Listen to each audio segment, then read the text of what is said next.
हमारे चैनल को सब्सक्राइब करें और बेल नोटिफिकेशन को ज़रूर दबाएं। ओम सर्वमंगल मांगल्ये शिवे सर्वार्थ साधिके शरण्ये त्र्यंबके गौरी नारायणी नमोस्तुते।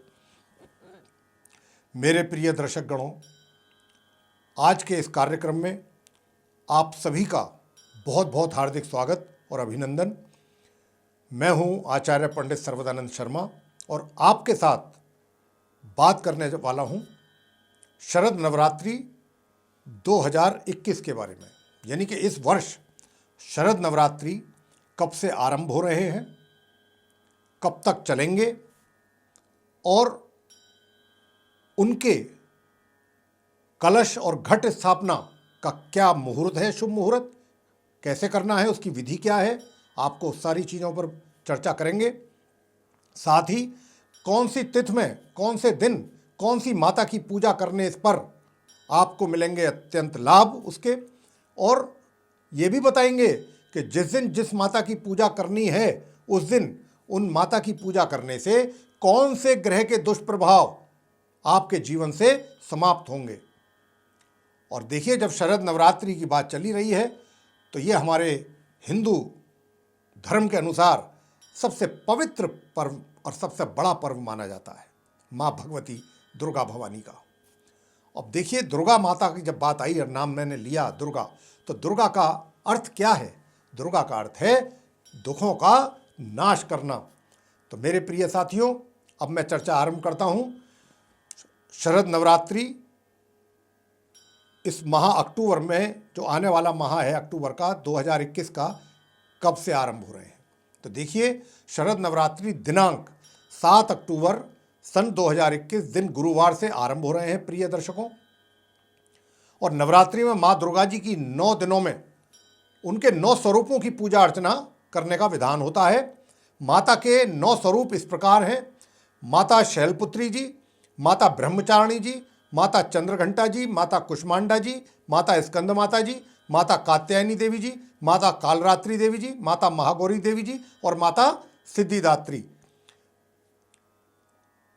प्राचीन मान्यताओं के अनुसार नवरात्रि में 9 दिनों तक माता दुर्गा के 9 स्वरूपों की, उनके जो 9 रूप हैं, उनकी आराधना करने से जीवन में रिद्धि, सिद्धि, सुख, शांति, मान, सम्मान, यश और समृद्धि की प्राप्ति शीघ्र ही हो जाती है। माता दुर्गा हिंदू धर्म में आद्य शक्ति के रूप में भी सुप्रतिष्ठित हैं तथा माता शीघ्र फल प्रदान करने वाली देवी के रूप में इस लोक में प्रसिद्ध हैं। भागवत पुराण के अनुसार आश्विन मास में माता की पूजा अर्चना एवं नवरात्र व्रत करने से मनुष्य पर माता देवी जी की, दुर्गा जो माता हैं, उनकी कृपा पूरे वर्ष बनी रहती है अपने भक्तों पर और मनुष्य का कल्याण होता है। अष्टमी के दिन माता महागौरी की पूजा की जाने करने का विधान है तथा उस दिन उपवास व्रत के साथ साथ कन्या पूजन का भी विधान है। कन्या पूजन नवमी के दिन भी किया जाता है, कुछ भक्त लोग नवमी के दिन भी इसको करते हैं। हमारे शास्त्रों के अनुसार अगर श्राद्ध पक्ष की तिथि घटती है और नवरात्रि की तिथि बढ़ती है या फिर पूरे नवरात्रे होते हैं, नवरात्रे पूरे मतलब कि प्रतिपदा से लेकर नवमी तक सीक्वेंस वाइज, उसमें कम ज़्यादा ना हो, तो इसको शुभ माना जाता है। मगर साथियों, इस वर्ष ठीक इसके विपरीत हो रहा है। श्राद्ध पक्ष में तिथि बढ़ रही है तथा नवरात्रियों की जो तिथि है वह घट रही है, जो कि एक तरीके से शुभ नहीं है। यदि कोई व्यक्ति 9 दिनों तक पूजा करने में समर्थ नहीं है, ये भी हम आपको बताना चाहेंगे यहाँ पर, और वह माता के 9 दिनों के व्रत का फल लेना चाहता है पूर्ण रूप से, तो उसे प्रथम नवरात्र तथा अष्टमी का व्रत कर लेना चाहिए। तब भी माता उसको मनोवांछित फल प्रदान करती हैं। तो ये तो रहा माता के विषय में। अब हम आपको बताएंगे कि कलश या घट स्थापना का शुभ मुहूर्त क्या है और उनकी विधि क्या है, कैसे घट स्थापना की जानी चाहिए। तो मेरे प्रिय दर्शक गणों, नवरात्रि में कलश स्थापना या फिर उसको घट स्थापना, कुछ भी कह सकते हैं, दोनों में से करने का बहुत विशेष महत्व होता है। आश्विन मास की शुक्ल पक्ष की प्रतिपदा के दिन ही कलश या घट स्थापना की जाती है, यानी कि नवरात्रि के पहले दिन। यह कलश पूरे 9 दिन निर्धारित स्थान पर, जहां पर हमने घट की स्थापना की है, 9 दिन तक वहीं पर ही फिक्स रहता है। इसको आप इधर उधर ना करें, ना करना चाहिए। पूरे 9 दिन तक इसी कलश के पास भक्तगण जो हैं मां भगवती दुर्गा जी के सभी उनके रूपों की पूजा अर्चना करते हैं। कलश स्थापना के साथ ही नवरात्र भी प्रारंभ हो जाते हैं। हमारे शास्त्रों के अनुसार कलश को भगवान गणेश जी की भी संज्ञा दी गई है। और किसी पूजा के लिए सर्वप्रथम कोई भी हमारे धर्म में पूजा जब की जाती है, धर्म जो हिंदू धर्म में, तब सबसे पहले गणपति जी की ही पूजा करने का विधान है। घट स्थापना के नियम क्या हैं, हम कैसे उसको घट स्थापना को करें, किस विधि अनुसार? तो देखिए, दिन के 1/3 हिस्से से पहले, ये जान लीजिए कि दिन के 1/3 हिस्से से पहले घट की स्थापना की जो प्रक्रिया है वो संपन्न कर लेनी चाहिए। इसके अतिरिक्त कलश स्थापना के लिए अभिजीत मुहूर्त को सबसे उत्तम माना गया है मेरे साथियों। घट स्थापना के लिए वैसे आपको बताना चाहेंगे कि द्वि स्वभाव राशि यानी कि द्वि स्वभाव लगन में पूजन करना बहुत ही श्रेष्ठ माना गया है। अतः हमें इसी लगन में ही अगर घट स्थापना करें तो इससे कोई अच्छी बात हो नहीं सकती। जैसे कि हमने अभी आपको बताया भी है कि अभिजीत मुहूर्त में पूजन करना उत्तम होता है, बहुत ही उत्तम होता है।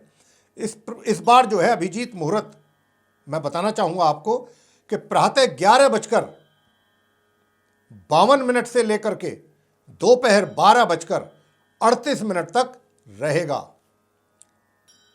और इस अभिजीत मुहूर्त के समय जो अवधि होगी ये 11:52 से लेकर 11:52 से लेकर 12:38 तक की, इस अवधि में अभिजीत मुहूर्त की धनु लगन रहेगा। और जो धनु लगन है, ये धनु राशि, ये भी द्वि स्वभाव राशि है। तो धनु लगन रहेगा तो द्वि स्वभाव लगन हो गया। तो जैसा कि अभी हम आपसे बात कर रहे थे कि द्वि स्वभाव राशि मतलब द्वि स्वभाव लगन होना चाहिए, उसमें अगर पूजा करेंगे तो बहुत श्रेष्ठ माना जाता है। साथ ही अभिजीत मुहूर्त भी है और उसी में ही ये धनु लगन जो कि द्वि स्वभाव है वह भी है। तो घट स्थापना के लिए ये सबसे उत्तम एक तरीके से मुहूर्त हो गया। वैसे शुभ मुहूर्त दूसरा भी है, उसको भी हम आपको बता देते हैं। वो कब है? उसमें भी कुछ समय के लिए द्वि स्वभाव राशि जिसको कन्या राशि कहते हैं, तो कन्या लगन भी रहेगा। जो हम दूसरा मुहूर्त बता रहे हैं आपको वो है 7 अक्टूबर 2021 गुरुवार के दिन, प्रतिपदा के दिन, प्रातः 6:16 से लेकर प्रातः 10:11 तक रहेगा ये शुभ मुहूर्त। और प्रातः 4:50 से लेकर के प्रातः 7:07 तक कन्या लगन रहेगा उस दिन, जो कि द्वि स्वभाव राशि है। तो आप अगर घट की स्थापना 7:07 से पहले कर लेते हैं, यानी कि 6:16 से लेकर के 7:07 के बीच में कर लेंगे तो अति शुभ है, जो कि द्वि स्वभाव लगन भी है। और फिर दूसरा मुहूर्त जो है वो अभिजीत मुहूर्त, जिसकी अब चर्चा हम कर चुके हैं आपके साथ। उसी में धनु लगन है, वो भी द्वि स्वभाव लगन है। एक वो मुहूर्त है 11:52 से लेके 12:38 तक। तो ये 2 मुहूर्त हैं। इसके लिए आप जो भी आपको सूट करता है उसमें आप घट की स्थापना कर सकते हैं अपने घर में। और जो प्रतिपदा तिथि है उसका आरंभ हो रहा है दिनांक 6 अक्टूबर को शाम 4:35 से, और प्रतिपदा तिथि जो है वो समाप्त होगी दिनांक 7 अक्टूबर दोपहर 1:47 पर। तो पहले तो प्रिय साथियों आपको हम बताना चाहेंगे कि घट स्थापना करने के लिए कौन कौन सी आवश्यक सामग्री की जरूरत होती है। तो सबसे पहले तो 7 प्रकार का अनाज, और अगर 7 प्रकार का अनाज भी आप नहीं कर सकते हैं तो आप जौ ले लें, जो जौ होते हैं वो ले सकते हैं उसकी जगह पर। दूसरा, मिट्टी का एक चौड़े मुंह का बर्तन ले लें, और घर में अपने जो गंगा जल छिड़क करके सफाई अच्छी तरह से करके, और एक नॉर्थ ईस्ट के कोने में आप उसको करें जहाँ पर भी आपने माता को स्थापित करना, माँ की मूर्ति रखनी है वहाँ पर, वो भी बताएंगे आपको। तो उस चौड़े मुंह के मिट्टी के बर्तन में आपने मिट्टी ला करके भरनी है, और वो मिट्टी भी शुद्ध होनी चाहिए, शुद्ध स्थान से ली जानी चाहिए। कलश आपने लाना है, शुद्ध कलश, अच्छा साफ सुथरा, उसमें गंगाजल नहीं है तो शुद्ध जल सादा उसमें भर सकते हैं। पत्ते या तो आम के पेड़ के या अशोक के पेड़ के, उसके अतिरिक्त सुपारी, जटा वाला नारियल, अक्षत यानी कि चावल, और लाल नया वस्त्र एक, और एक चौकी लकड़ी की, और पुष्प। तो सबसे पहले मिट्टी के बर्तन में मिट्टी भर लीजिए, और फिर उसके ऊपर वो जौ या 7 नाज जो है उसमें डाल दीजिए, जल छिड़क दीजिए, और फिर एक कलश में जल भरें या गंगाजल, और उसके ऊपर जो ऊपरी भाग है उसमें जो है आप कलावा बांधें गर्दन में कलश की, जिसको मौली भी कहते हैं हम, वो बांधनी है, और उसे फिर उस मिट्टी के पात्र में जो चौड़े मुंह का है उसमें उस कलश को रखना है, और कलश के ऊपर अशोक या आम के पत्ते इस प्रकार रखने हैं, और उसमें नारियल रखना है, और नारियल में भी कलावा लपेटना है, वो रखना है आपने। इसके बाद नारियल को लाल कपड़े में लपेटकर कलश के ऊपर रखें। पहले तो नारियल के ऊपर कलावा बांध लें मौली, फिर उसको लाल कपड़े में लपेट करके, और फिर उसको कलश के ऊपर रखना है। घट स्थापना के बाद देवी माता का आवाहन किया जाता है। आवाहन करने में देसी घी का दीपक जलता है, और आवाहन का मतलब होता है कि आप उनको बुला रहे हैं कि आप आइए हमारे घर में, आप विराजिए, और वहाँ पर फिर आप मंत्रोच्चारण के द्वारा उनका जो है पूजन करते हैं। और मैं आपको बताना चाहूँगा यहाँ पर कि देसी घी का जो दीपक जलेगा वो पूरे 9 रात कंटिन्यू जलना चाहिए लगातार, वो बढ़ना नहीं चाहिए दीपक, यानी कि उसकी लौ बुझे ना, उसमें घी लगातार डालते रहिए, ध्यान रखिए। और पूजा के दौरान आपने दुर्गा सप्तशती माता का करना है पाठ, दुर्गा स्तोत्र का पाठ कर सकते हैं, और माँ दुर्गा के मंत्रों का भी आप उच्चारण कर सकते हैं, जैसे कि ओम ह्रीम धुम दुर्गाए नमः, ये मंत्र है, बहुत सरल मंत्र है, इसकी एक माला कर लें, दुर्गा सप्तशती का पाठ करें। और फिर पहले ही दिन, जिस दिन घट स्थापना हो गई, अब आपके नवरात्रे आरंभ हो गए, घट स्थापना के तुरंत बाद से ही, और संकल्प के साथ पूजा आरंभ करें। पहले संकल्प लें, संकल्प के बाद पूजा आरंभ करनी है। और 7 अक्टूबर को ही प्रतिपदा के दिन, पड़वा के दिन, गुरुवार का दिन होगा। इस दिन घट स्थापना के पश्चात माता शैलपुत्री जी का पूजन किया जाता है प्रिय साथियों, तथा उन्हें गाय के घी का भोग लगाएं, साथ ही अनार के फल का भी भोग लगाएं, अनार जो होता है। इनकी पूजा करने से जो चंद्रमा ग्रह हैं, चंद्र ग्रह, उनके जो दुष्प्रभाव जीवन पर पड़ते हैं, आपके अगर पड़ रहे हैं तो वे समाप्त होते हैं। 8 अक्टूबर दिन शुक्रवार दौज होगी, द्वितीया तिथि होगी। इस दिन माता ब्रह्मचारिणी जी की पूजा करने का विधान होता है। उन्हें शक्कर का भोग लगाएं, साथ ही 2 एप्पल, सेब का भी भोग उनको लगाएं। और इनकी पूजा करने से आपको हम बता दें कि इनका जो मंत्र है माँ ब्रह्मचारिणी जी का, वो मंत्र है ओम देवी ब्रह्मचारिण्यै नमः, ये इनका मंत्र हुआ। और जो प्रतिपदा के दिन माँ शैलपुत्री की पूजा करेंगे आप, उनका मंत्र है ओम देवी शैलपुत्रै नमः, ये उनका मंत्र हो गया। और आगे चर्चा करेंगे 9 अक्टूबर के विषय में। तो मेरे प्रिय साथियों, 9 अक्टूबर का दिन शनिवार का होगा, तृतीया होगी, उस दिन तीज होगी, और इस दिन माता चंद्रघंटा जी की पूजा की जाती है। माता को दूध, गाय का दूध हो तो बहुत अच्छा, और सफ़ेद मिठाई का भोग लगाया जाता है। साथ ही 3 केले भी भोग में इनके लिए इनको चढ़ाए जाते हैं। और मेरे प्रिय साथियों, इनकी पूजा करने से अगर आपके जीवन में शुक्रदेव के कुछ दुष्प्रभाव आ रहे हैं तो वे समाप्त होते हैं। और इनका मंत्र है ओम देवी चंद्रघंटाय नमः, ये इनका मंत्र हो गया। 9 अक्टूबर को ही चतुर्थी भी है, जैसा हमने कहा था आरंभ में कि तिथि घट रही हैं, तो यहाँ पर 9 अक्टूबर को तीज भी है, चौथ भी है, चतुर्थी भी है। अब 9 अक्टूबर को जो चतुर्थी है, दिन शनिवार का ही है, उस दिन प्रातः 7:49 से चतुर्थी आरंभ हो जाएगी। 7:49 से पहले तीज रहेगी। पहले आप तीज की पूजा कर लें, 7:49 के बाद प्रातःकाल में चौथ की पूजा कर लें, चतुर्थी की। और इस तिथि में माँ कुष्मांडा जी की पूजा की जाती है तथा माता को मालपुओं का भोग लगाया जाता है, ये इनको बहुत प्रिय है। साथ ही 4 नाशपाती भी आप इनको भोग में चढ़ानी है, आपने भोग लगाना है नाशपातियों का भी 4। और इनकी पूजा करने से, कुष्मांडा माता की पूजा करने से सूर्य देव के जो आपके जीवन में अगर दुष्प्रभाव आ रहे हैं तो वे सब समाप्त होते हैं। माता का मंत्र है ओम देवी कुष्मांडाय नमः। 10 अक्टूबर दिन रविवार पंचमी होगी। इस दिन माता स्कंद माता की पूजा की जाती है। साथियों, माता को केले का भोग लगाएं, साथ ही 5 गुच्छे अंगूर के चढ़ाने हैं, भोग लगाना है उनका। और इनकी पूजा करने से बुध ग्रह के जीवन में पड़ रहे दुष्प्रभाव समाप्त हो जाते हैं। मंत्र इनका इस प्रकार है ओम देवी स्कंद माताय नमः। 11 अक्टूबर दिन सोमवार छठ होगी।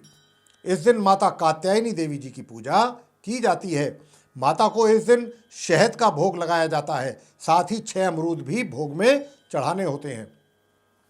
इनकी पूजा करने से गुरु बृहस्पति के जो अगर आपके जीवन में कुछ दुष्प्रभाव आपको मिल रहे हैं वे सब समाप्त हो जाते हैं। और इनका मंत्र है माता का ओम देवी कात्यायनी नमः। 12 अक्टूबर दिन मंगलवार सप्तमी। इस दिन माता कालरात्रि देवी जी की पूजा की जाती है साथियों। और माता को इस दिन गुड़ का भोग लगाया जाता है तथा 7 चीकू जो है फल, चीकू जो फल होता है 7 चीकू, वे भी उनका भी भोग इनको लगाया जाता है। इनकी पूजा करने से जीवन में शनि ग्रह के जो दुष्प्रभाव हमारे पड़ रहे होते हैं वे सब समाप्त होते हैं, क्योंकि शनि को नियंत्रण करती हैं माता कालरात्रि देवी जी। माता का मंत्र है ओम देवी कालरात्रै नमः। 13 अक्टूबर दिन बुधवार होगा, तिथि होगी अष्टमी। इस दिन माँ भगवती महागौरी जी की पूजा की जाती है। माता को नारियल का भोग लगाया जाता है, साथ ही 8 शरीफा के जो फल हैं वो भी चढ़ाए जाते हैं 8 की गिनती में। इनकी पूजा करने से मित्रों राहु ग्रह के जो जीवन में दुष्प्रभाव पड़ रहे हैं वे सब समाप्त होते हैं, क्योंकि माता महागौरी जी जो हैं ये राहु ग्रह को नियंत्रण करती हैं। इनका मंत्र है ओम देवी महागौर्यै नमः। 14 अक्टूबर गुरुवार नवमी तिथि होगी। इस दिन माता सिद्धिदात्री जी की पूजा की जाती है तथा माता को तिलों का भोग लगाया जाता है, साथ में 9 संतरे भी भोग में चढ़ाए जाते हैं। इनकी पूजा करने से केतु ग्रह शांत होते हैं और उनसे मिल रहे दुष्प्रभाव समाप्त होते हैं। और इन माता का मंत्र है ओम देवी सिद्धिदात्रै नमः। ये आपको हमने जो नवरात्रि हैं कौन सी तिथि को कौन सी माता की किस किस प्रकार पूजा करनी है, किस मंत्रों के उच्चारण से करनी है। अगर आपको हम यहाँ पर एक बात और कहना चाहेंगे अंत में कि जो भी मंत्रों का उच्चारण करें मित्रों बहुत ही शुद्ध तरीके से करना है। जरा भी मंत्रों के उच्चारण में अगर कोई त्रुटि रहती है, गलती हो जाती है तो उसका सारा मतलब बदल जाता है। तो इस बात का ध्यान रखिएगा कि जिस प्रकार मंत्र है उसका उच्चारण बहुत ही शुद्ध तरीके से आप कीजिएगा। 15 अक्टूबर दिन शुक्रवार, उस दिन होगी साथियों दशमी तिथि। और इस दिन विजयदशमी पर्व भी मनाया जाता है, मनाया जाएगा तथा दुर्गा माता जी की मूर्ति का विसर्जन भी होना है, जिसका शुभ मुहूर्त इस प्रकार से है। प्रातः 6:21 से लेकर प्रातः 8:39 के बीच माँ भगवती दुर्गा माता जी की मूर्ति का विसर्जन का ये शुभ मुहूर्त है। कुल समय अवधि है 2 घंटे 18 मिनट। दुर्गा विसर्जन के बाद ही विजयदशमी का त्यौहार मनाया जाता है। तो इस दिन माँ दुर्गा जी ने, ये भी हमारे शास्त्रों से हमको पता लगता है, कथन है ऐसा कि इसी दिन दशमी के दिन माँ भगवती दुर्गा जी ने जो राक्षस महिषासुर था उसका वध किया था। तो जब उनका विसर्जन हो जाता है मूर्ति का, उसी दिन फिर विजयदशमी का पर्व भी मनाया जाता है, दशमी के दिन। तो ये थी चर्चा शरद नवरात्रों को लेकर के। और शरद नवरात्रि क्यों कहे जाते हैं? शरद नवरात्रि इनको इसलिए कहा जाता है मित्रों, आप तो जानकार हैं, काफ़ी आप में से सब जानते होंगे, जो नहीं जानते होंगे उनके लिए हम बता देते हैं अंत में। क्योंकि शरद ऋतु आरंभ हो जाती है तो इसीलिए इनको शरद नवरात्रों का नाम भी दिया गया है। तो मेरे प्रिय दर्शक गणों, आपको ये चर्चा शरद नवरात्रों के विषय में अगर पसंद आई है, जानकारी आपको अच्छी लगी, तो आप इसको लाइक ज़रूर करें, शेयर करें, चैनल को भी सब्सक्राइब करना ना भूलें। साथ ही जो बेल आइकन है उसको अवश्य दबाएं, ताकि आने वाले दिनों में जो भी हमारे कार्यक्रमों के नए वीडियोज़ हैं वे भी आप तक आसानी से पहुंच सकें और आप समय अनुसार उन सभी वीडियोज़ का आनंद ले सकें और जानकारी प्राप्त कर सकें। इसी के साथ बहुत बहुत धन्यवाद। जय माता दी।